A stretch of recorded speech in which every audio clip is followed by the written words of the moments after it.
what's ripping America apart right now is the fringe groups on either side are just posting so much shit that normal Joes, let's call it the 80% in the middle, are picking up on this stuff, right? So when you send me a TikTok reel as an example, that's being watched by millions and millions of people. So I feel like there's just a marketing campaign from the two sides, and Well, that would be okay, Mike, but everything happens just like what you described.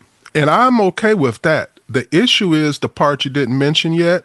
Maybe you were going to go there. It's the algorithm. So yes, that, like you said, I sent you that TikTok. Well, if you're yep. on TikTok, they're probably going to start feeding you a bunch of stuff like that. And they are. So once someone clicks on something, it's reinforced. Mm-hmm. So if I watch something that's a lie, I'm going to keep getting fed lies. Yes. And that's the problem, is what I can see is going on is that, you take any issue right now, so let's talk about tariffs for a second. And I don't want to get too deep into it because we could go on for 5 podcasts on that tariff thing. But on both sides, I've seen people posting memes and or what I'm going to call slides of facts that inevitably are never factual. And I've seen it from both sides. So we're gonna tariff Canada, and I've seen people on the right say, well, Canada's been tariffing this, and it's got 300% on eggs and blah, blah, blah, blah, blah, blah. And then on the other side, they're like, the tariffs, it's not equal. It's blah blah blah blah blah. We're why are we punishing Canada, and why are we taxing ourselves? And but if you look at the statistics, if you fact check this stuff, it's almost all bullshit on both sides. Like there's barely any facts involved. Well, I've talked to business owners that require raw materials, Mm-hmm. and all of them are, developing strategies, but they've all said as far as an actual effect, nothing's really been done for anything to have an effect. Right. Right. I was even told the scramble by businesses to be proactive about this, that's caused more of an issue than anything else. So let's say you are a company that requires a lot of steel, where there's a lot of people I know someone who has bought a warehouse. Yep. Just to hold all the steel that they bought. They bought it with like a group of people. And there are a lot of people doing that. And it's actually the reaction to the social media and the news that's false that's causing the issue. See, that's the thing is this is what I think this is what I'm getting to, is a lot of what's going on is destabilizing. And, you see it in the market. You look at the stock market is down just unbelievable amounts of dollars. We're talking like, billions and billions of dollars.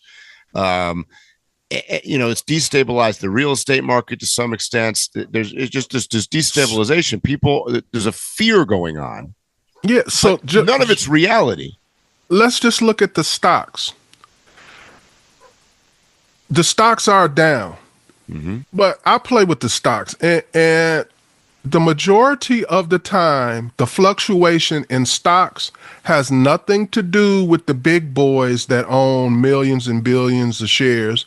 It's the Joe Blow that don't know nothing, and they hear a little something on the news, and they get on their app, yep. And they take their little 100 shares, right? Yep. And because when it is the big boys, when it is the billionaires, it's right on Bloomberg. They tell you they got rid of X amount of shares, or they got rid of all of them. That doesn't happen as frequently. Yeah, no.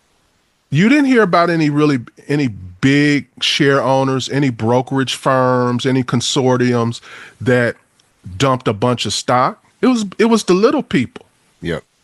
And they make their decisions off of social media. Social media has really gotten destructive. And that's kind of where I'm going with this, to circle all the way back around, is that in my opinion, a lot of what we're talking about on this podcast over the last bunch of weeks, whether it's Trump policies or the Democrats' reaction to it, or strife in America or Europe or the Ukraine war, all this stuff, a lot of this is just noise.